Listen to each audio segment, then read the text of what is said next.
সম্মানিত দর্শক, বর্ষা এঞ্জেল থেকে আপনাদের সবাইকে প্রীতি ও শুভেচ্ছা জানিয়ে আমাদের নতুন আরেকটি ব্লগ আমরা তৈরি করতে যাচ্ছি।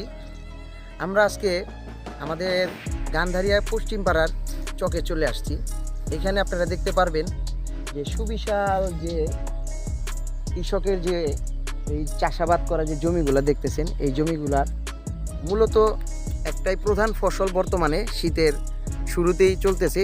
এই ফসলটা হচ্ছে আপনার হলো ফুলকপি।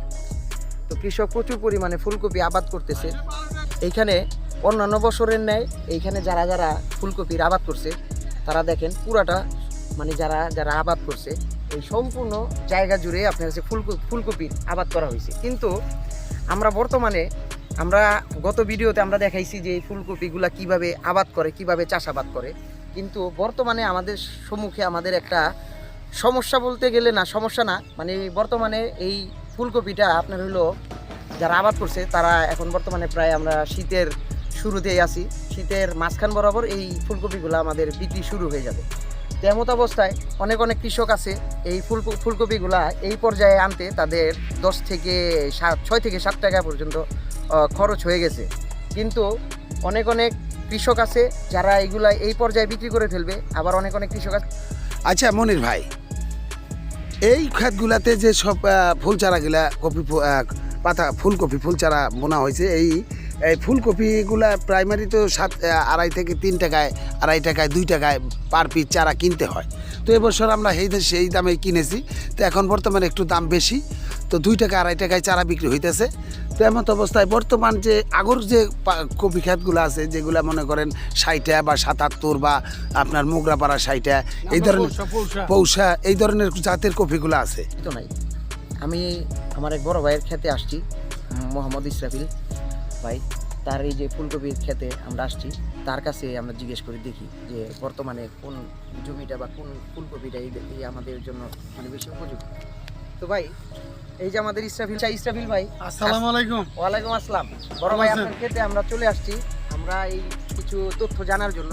তো আমি দেখছি যে আপনি এই ফুলকপি এই ক্ষেতটা করছেন।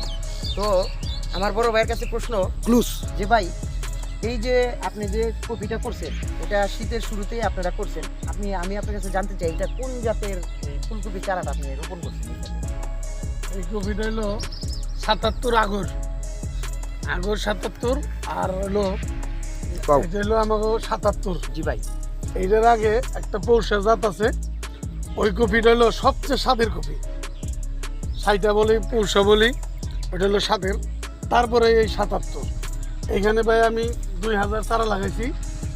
গতকালকে কটা কাস্টমার আসছিল, তারপরে তারা দাম করলো, আমি 25 টাকা পিস বইলা দিচ্ছি। আচ্ছা, কাস্টমার কি ব্যাপারী? আমাদের এলাকার স্থানীয় ব্যাপারী যারা আছে? হ্যাঁ, আমাদের এলাকার স্থানীয় কিছু ব্যাপারী আছে, তারা এই ক্ষেতটা আপনি যখন এটা যারা রোপণ করছে তারপরে ওই ব্যাপারীগুলো আসছিল। তো ব্যাপারীগুলো কি বলছিলেন? গতকালকে তাদেরকে আমি 25 টাকা পিস বইলা দিচ্ছি, তারা 15 টাকা 16 টাকা পিস বইলা গেছে। তারপর দেখি আর কি, আমার তো ভাই খরচ পড়ছে প্রতিটা চারায় খরচ গেছে 7 থেকে 10 টাকার ভিতরে। 7 থেকে 10 টাকার মতো খরচ হয়ে গেছে। আরো কিছু খরচ হবে।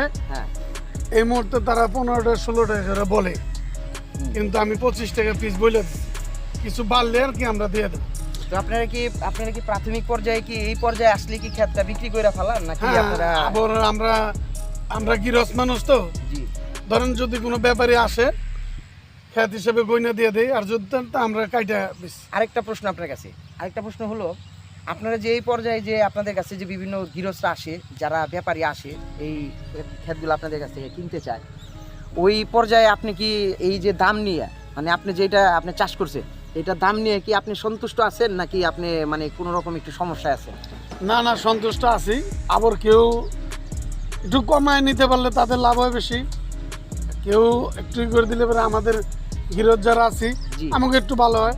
এই আর কি, দুইটা মিলে আমরা আছি আলহামদুলিল্লাহ। আপনারা যে কৃষক এই যে কষ্ট করে এইগুলা আপনারা পরিচর্যা করেন, চাষাবাদ করেন, এখন ঘটনা হচ্ছে আপনারা যে এই পর্যায়ে যে ক্ষেতটা আপনারা আনছেন, এই পর্যায়ে আপনার এই পর্যায়ে আনতে আরো মনে হয় 15 দিনের মতো লাগবে সম্ভবত এটা ফুল আসতে। আপনার এইখানে কি আরো কিছু পরিচর্যা করার মতো কোনো নিয়ম আছে? এখানে আরো 2 বার পানি দিতে হইব। আরো 2 বার পানি, হ্যাঁ, আরো তারপরে 2 বার। পাশাপাশি কোনো সার ব্যবহার করতে না হবে না? এখন আর সার ব্যবহার নেই, এখন স্প্রে করতে হবে হ্যাঁ। শুধু ওই পোকামাকড়ের জন্য বিষ, হ্যাঁ। আর কিছুই দিতে হবে না। তার ভিতরে সামান্য কিছু টাকা খরচ হবে অনেক। তো এই টাকাটা খরচ করতে গিয়ে আপনার হইলো যে ব্যাপারী আপনাকে যে দামটা আপনারা দিতে চাইতেছে, তো আপনার যে খরচটা হবে টোটালি আপনার কত টাকার মতো খরচ হইতে পারে এই ক্ষেতের ভিতরে? ধরেন প্রতিটি চারার ভিতরে হ্যাঁ, 10 প্রতিটি টাকার চারা। উপরে 11 টাকার 11 টাকার মতো হ্যাঁ পড়ে যাইতেছে। পড়ে যাইতেছে। এখন 15 টাকা 16 টাকা বলে তাদের আমি 25 টাকা বলছি। হুম। যদি এর মাঝামাঝি কিছু হয়, আমার যদি কিছু লাভ হয় অথবা যে নিব তারও তো কিছু লাভের দরকার হ্যাঁ, আছে। হ্যাঁ, অবশ্যই। দুইটা মিলে যদি আমাকে একটু মাঝামাঝি করে আমি দিয়ে তো দেবো আমরা ইনশাআল্লাহ। আমরা যেটা আশা করতেছি যে আপনার এই ক্ষেত্রে আপনি আপনি ই করছেন, আপনি রোপণ করছেন, আমরা আশা করতেছি যে আপনি এটাতে লাভবান হবেন। কিন্তু একটা জিনিস হলো কি, এই যে যখন আপনি এই ক্ষেত্রে আপনি বিক্রি করে ফালাইবেন, তখন এই ক্ষেত্রে হয়তো বা কোনো ব্যাপারই নেবে, হয়তো বা আপনি নিজেই এটাতে বিক্রি করবেন। তো আপনি এই যে এই জায়গাটার মধ্যে এইগুলা যে আপনি লাগাইছেন, এটার মধ্যে টোটালি আপনার 2000 চারা, 2000 চারায় আনুমানিক আপনার যদি 10-20 হাজার টাকা, 10 থেকে 20 হাজার টাকা যদি আপনার পকেটে আসে, আপনার প্রায় 3 মাস না কতবার সময় লাগে এটার ভিতরে? হ্যাঁ 2 মাস 2.5 মাস সময় লাগে। এখন আমার প্রশ্ন হচ্ছে, জুড়ে। এই পর্যায়ে আপনার এই ক্ষেতের ভিতরে মানে সর্বমোট আপনার কত টাকা খরচ গেছে, আপনি এরকম কোনো হিসাব করছিলেন আপনি? না ওইভাবে তো আমরা হিসাব করি না। তো হিসাব করি এখন হইলো 2000 চারা, যদি আমরা ধরেন আমাকে 10 টাকা খরচ হয়েছে, যদি এখন আমরা 20 টাকা বেচতে পারি তাহলে আমার 10 টাকা লাভবান থাকবো। এই উদ্দেশ্যে আমাকে ক্ষেত্রে বোনা। এখন যদি 15 টাকা আসে তাহলে আমার লাভ একটু 5 টাকা আসবো, 20 টাকা বেচলে আমার 10 টাকা থাকবো, আর ওই যে নিব ফেরো 5 টাকা লাভ হবে। জি জি। আমাকে একটু খরচটা যায় বেশি, লাভ একটু কম হয়। আমরা আশা করতেছি আপনি আপনার যে টাকাটা খরচ গেছে তার চাইতে আপনি 10 টাকার মতো আপনি যদি পান, লাভ পান, তাহলে হয়তো বা আপনি বিক্রি করে এটা বিক্রি তো করবেন। মনীষ সাহেব, আমি একটা প্রশ্ন আপনার মাধ্যমে জানাতে চাই। এখানে ইসরাইল সাহেব যে 2000 কপি চারা লাগাইছে 77 জাতের, তো এই মতো অবস্থায় উনি যে এখন পর্যন্ত তার কত টাকা খরচ গেছে, আর এখন যে দামটা কইতেছে গ্রাহকে, এই গ্রাহকের দাম অনুসারে তার এই জমিতে যে ক্ষেত যে যত টাকায় কোনো লাভ হইতেছে, এই ব্যাপারে কি আপনি ওনাকে কিছু জানতে চাইতেছেন কি? না, এটা আমি ভাইয়ের কাছ থেকে এই বর্তমানে যে দামটা উনি এখানে খরচ করছে, ভাই আপনার এই যে ক্ষেতের ভিতরে আপনি যে কয় টাকা খরচ করছেন বা আপনি যে কয় টাকা আশা করতেছেন, তাহলে মোটামুটি আমরা আশা করতে পারি কি আপনি লাভবান হবেন যদি ওই পরিমাণ আপনাকে দামটা দেওয়া হয়? হ্যাঁ ইনশাআল্লাহ। যে মানে হ্যাঁ মানে 10 টাকা খরচ গেলে আপনি মিনিমাম আপনি একটা চারা প্রতি 10 টাকা করে যদি আপনি লাভ হয় তাহলে লাভ আমি হয়। হ্যাঁ। এইটাই আমরা এইখান থেকে এইটুকুই বুঝতে পারলাম। তো আসসালামু আলাইকুম ইসরাফিল ভাই, আপনি ভালো থাকবেন। হ্যাঁ আপনি ভালো থাকবেন, আপনার কাছে আপনিও মূল্যবান ভালো কিছু থাকেন।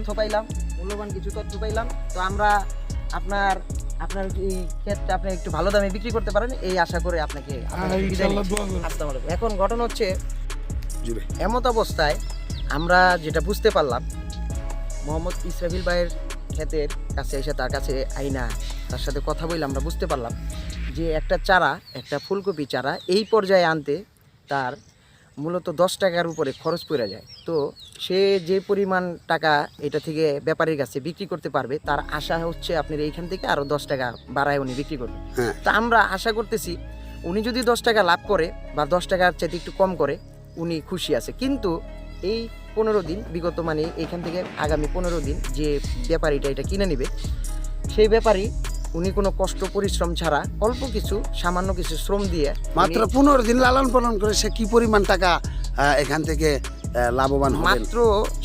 মাত্র 15 দিন লালন পালন করে তার আগে প্রায় 2.5 মাস যাবত এই কৃষক এই চারাটার এই পর্যায়ে নিয়ে আসছে। কিন্তু যে এখান থেকে কিনে নেবে যে ব্যাপারী, উনি এইখান থেকে প্রায় 15 দিন পরে আমরা আশাবাদী যে উনি এখান থেকে এক একটা চারা প্রতি প্রায় 15 থেকে 20 টাকা উনি এখান থেকে লাভ করতে পারবে। তাহলে আমরা বুঝতে পারলাম যে একজন কৃষক এত পরিশ্রম করে একটা চারা রোপণ করলো, একটা কৃষক এই পর্যায়ে ক্ষেতটাকে নিয়ে আসলো, কিন্তু উনিও আমাদের যে বর্তমান সামাজিক প্রেক্ষাপটে উনিও মোটামুটি ভালো লাভবান হয়, মানে কিছুটা কম। কিন্তু যারা ব্যাপারী আছে তারা এই জমিগুলা যারা কিনে, যারা এগুলা বেচা বিক্রি করে, তারা একটা জিনিস আমরা খেয়াল করে দেখলাম যে ওনারা কোনো পরিশ্রম মানে অল্প কিছু শ্রম দিয়ে তারা দ্বিগুণ পরিমাণে তারা লাভবান হয়। তা আমরা এইটা থেকেই বুঝতে পারলাম যে কৃষক তো সবসময় কৃষকের কাজটা হলো পরিশ্রমের কাজ। কৃষকটা হলো আমাদের অনেক কষ্টের, অনেক ধৈর্য, অনেক শ্রমের ফলে এই যে চাষাবাদগুলো তারা করে, কিন্তু কৃষকের পর্যাপ্ত পরিমাণ তারা তারা লাভবান হইতে পারে না, পর্যাপ্ত পরিমাণ তারা টাকা পয়সা পায় না, পর্যাপ্ত পরিমাণ তারা সুযোগ সুবিধা পায় না। কিন্তু একটু যদি কৃষকের অবস্থাটা যদি একটু ভালো পর্যায়ে নেওয়া যায় বা ব্যাপারীরা যদি একটু ভালো পর্যায়ে একটু দাম দিতে পারে, তাইলে হয়তো বা কৃষকগুলো এইসব চাষাবাদ করতে একটু অনুপ্রাণিত হবে। পরিশেষে আমরা বলতে পারি যে ভালো থাকুক আমাদের দেশে কৃষক, আমাদের কৃষিকাজ আরও উন্নতির দিকে আগায় যাক। আমরা এইটাই শুভকামনা, আমাদের এইটাই কামনা যে কৃষক এই চাষাবাদগুলা করুক বেশি বেশি, আর দামও মোটামুটি ভালো পরিমাণে পাক। আমরা এই প্রত্যয় ব্যক্ত করে আমরা এখান থেকে আমরা বিদায় নিচ্ছি। ভালো থাকবেন সবাই। তো পরিশেষে আমিও একটা কথা জানাতে চাই যে আসলে মূলত এই জমিতে যে কৃষকরা যে শ্রম দিতেছেন, ওনারা কিন্তু 1.5-2 মাস শ্রম দিয়ে মাত্র 5 টাকা থেকে 60 টাকা লাভবান হইতেছেন। কিন্তু যারা যে ব্যাপারে এই ফসলটা কিনে নিতেছেন তারা কিন্তু দ্বিগুণ লাভবান হচ্ছেন। কারণ একটা কপি যদি 30 টাকার নিচে আর বিক্রি হয় না, 15 টাকায় যদি এই কপিটা বিক্রি করে কৃষক, তাহলে এই কপিটাতে আর সে 15 দিনে সর্বোচ্চ 8 আনা বা 4 আনা এই ধরনের একটা খরচ আসবে। সর্বোপরি মিলিয়ে দেখা যায় যে তার যদি 15 টাকায় কিনে 15.5 টাকা হইতে পারে, কিন্তু উনি কিন্তু বিক্রি করবেন 30, 35 থেকে 40 টাকায়, তো দ্বিগুণ লাভবান হয়ে গেলেন। তো এইভাবেই আমাদের কৃষিকাজগুলো হয়ে থাকে। যারা ব্যাপারী তারা একটু ভালো লাভবান হয়, যারা কৃষক তারা একটু কম লাভবান হয়, এভাবেই হয়ে থাকে। তো সবাই ভালো থাকবেন, সবার দীর্ঘায়ু কামনা করে আজকের মতো এখানেই বিদায় নিলাম। আসসালামু আলাইকুম। যারা আমার চ্যানেলটাকে সাবস্ক্রাইব করেন নাই, করে নেবেন, লাইক দিবেন, কমেন্ট করবেন, ভালো থাকবেন। আসসালামু আলাইকুম রহমতুল্লাহ।